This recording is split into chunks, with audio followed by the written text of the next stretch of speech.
Hello, everyone. Thank you so much for joining us today for our webinar on Advanced Indexes in PostgreSQL, Smart Indexing for Faster Queries.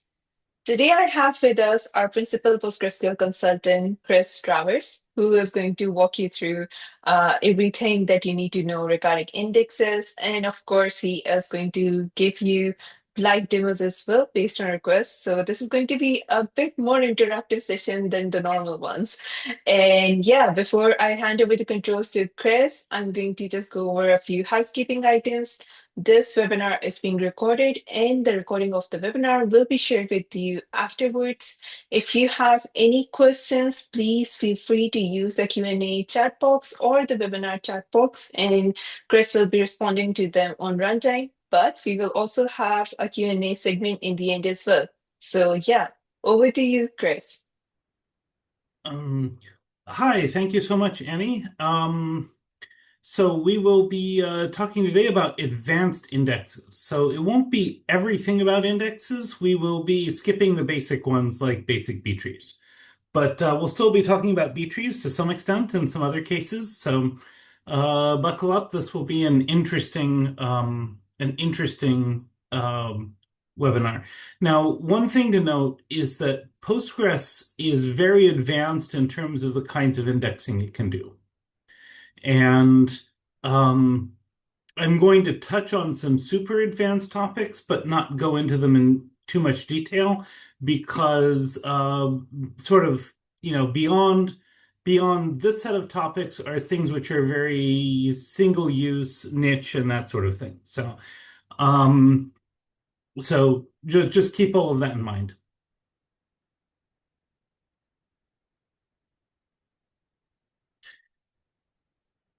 So first of all, just in a little bit about me, I started working with Postgres in 1999, so I guess that's a little over 25 years of Postgres, maybe 25 and a half. I don't think it was in January of 2019. No, sorry, 1999.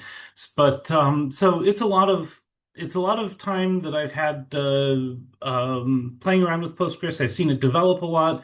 I've seen it had all kinds of features, a few of which we'll talk about today, but many of which have been there since the beginning.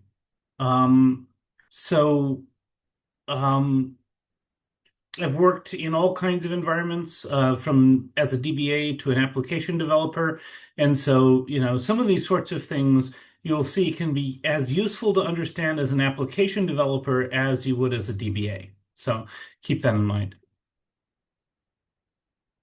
So, in this webinar, we're going to cover a couple of very important topics in relation to indexes.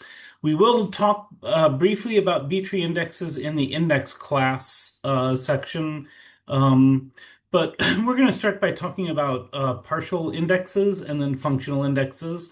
These are things which Postgres has supported for as long as I've been working on it, which is quite a long time, and which solve a number of specific kinds of problems that can crop up and are actually which are actually very difficult to solve without these tools.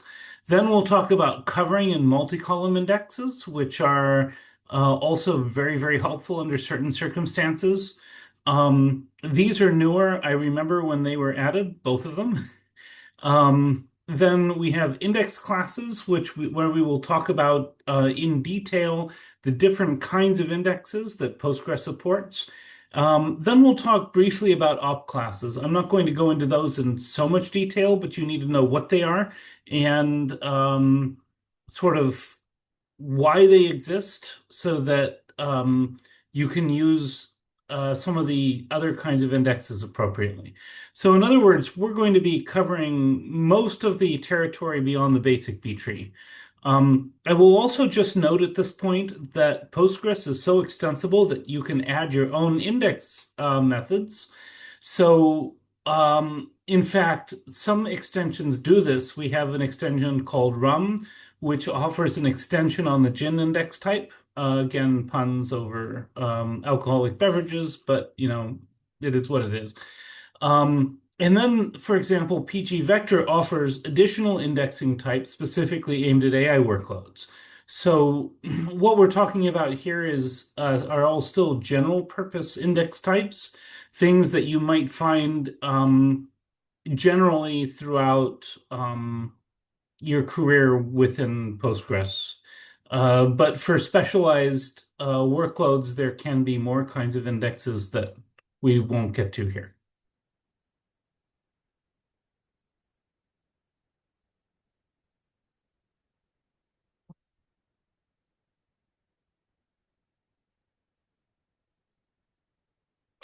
So the first thing I want to talk about is Postgres has an idea called partial indexes.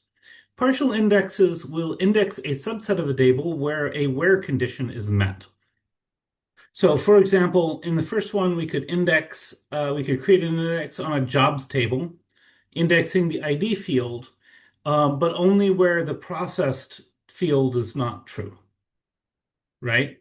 So if processed is null or processed is false, we index the ID, and then when we set that to true, we just simply don't index it, and then vacuum will clean up the records, right?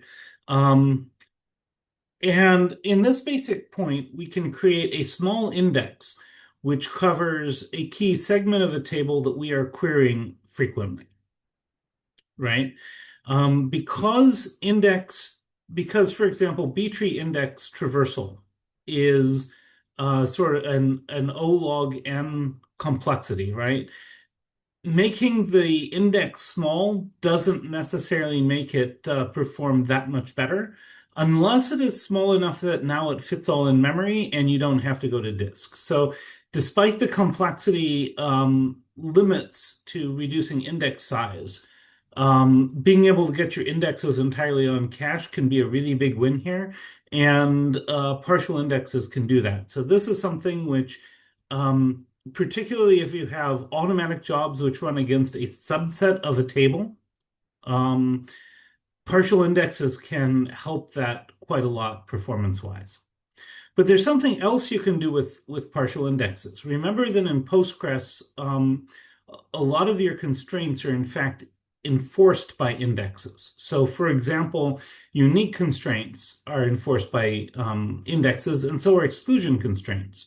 I don't think you can do this with an exclusion constraint, but with a unique constraint, you can, in fact, create a partial uniqueness guarantee.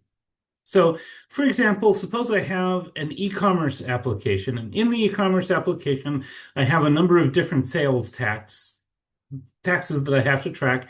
Each one goes into its own account ID, right?